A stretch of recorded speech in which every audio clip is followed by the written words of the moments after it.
மன்மதனின் முகவரி Plato shirts. 6 முதல் 60 வரை.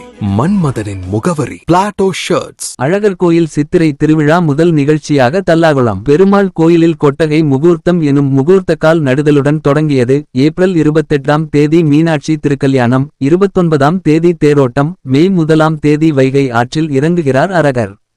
கள்ளழகர் கோயில் சித்திரை பெருந்திருவிழாவிற்கு தல்லாகுளம் பெருமாள் கோயிலில் கொட்டகை முகூர்த்த கால் நடுதலுடன் தொடங்கியது. மதுரை மாவட்டம் கள்ளழகர் கோயில் சித்திரை பெருந்திருவிழா உலக பிரசித்தி பெற்றதாகும். கள்ளழகர் குதிரை வாகனத்தில் வைகையாற்றில் எழுந்தருளும் வைபவம் ஒவ்வொரு ஆண்டும் சித்ரா பௌர்ணமி தினத்தன்று நடைபெறுவது வழக்கம். அப்போது மதுரை மட்டுமில்லாது பிற மாவட்டம், பிற மாநிலங்களிலிருந்தும் லட்சக்கணக்கான பக்தர்கள் கள்ளழகரை தரிசனம் செய்வது தனிச்சிறப்பாகும். இதையொட்டி இதன் முன்னோட்ட நிகழ்ச்சியாக அழகர் கோயிலின் உப கோவிலான மதுரை தல்லாகுளம் பெருமாள் கோயிலில் கொட்டகை முகூர்த்த விழா இன்று காலை நடைபெற்றது. ராஜகோபுரம் முன்பு வர்ணம் பூசப்பட்ட மாவிலை, பூமாலைகளால் இணைக்கப்பட்ட முகூர்த்தக்கால் நடப்பட்டது. முன்னதாக அழகரின் 1000 பொன் சப்பரத்தில் இணைப்பதற்காக யாழி திருமுகத்திற்கு தீர்த்த அபிஷேகமும் அலங்காரமும் செய்யப்பட்டு பூஜைகள் நடைபெற்றது. பெண்கள் திசைக்கு திலகமாய் நின்ற திருமாலிருஞ்சோலை என்று புகழப்பட்டதான கள்ளழகர் ஸ்ரீ சௌந்தரராஜ பெருமாளுக்கு ஒவ்வொரு மாதமும் ஒவ்வொரு விதமான திருவிழாக்கள் வைபவங்கள் நடைபெற்று வருகிறது. அதில் முத்தாய்ப்பாக வருடத்தின் துவக்கத்திலேயே நடைபெறக்கூடியதான இந்த சைத்ரோசம் எனக்கூடியதான சித்திரை திருவிழா எனக்கூடிய வைபவம் மிக பிரசித்தமானது, உலக பிரசித்தமான இந்த வைபவமாகும்.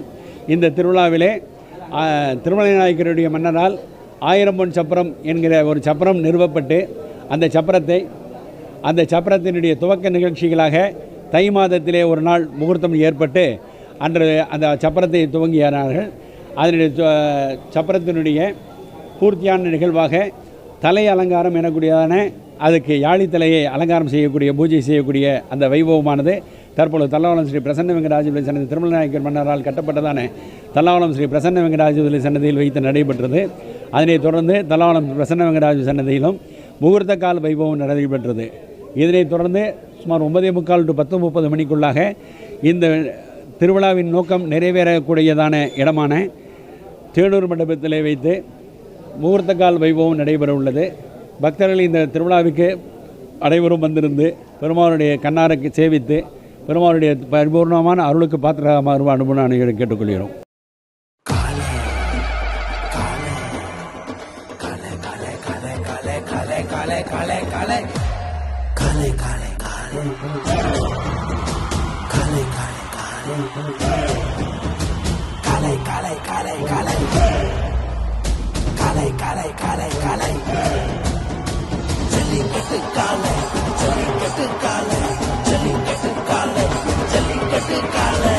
Jellicate dhotis and shirts from the house of Plateau.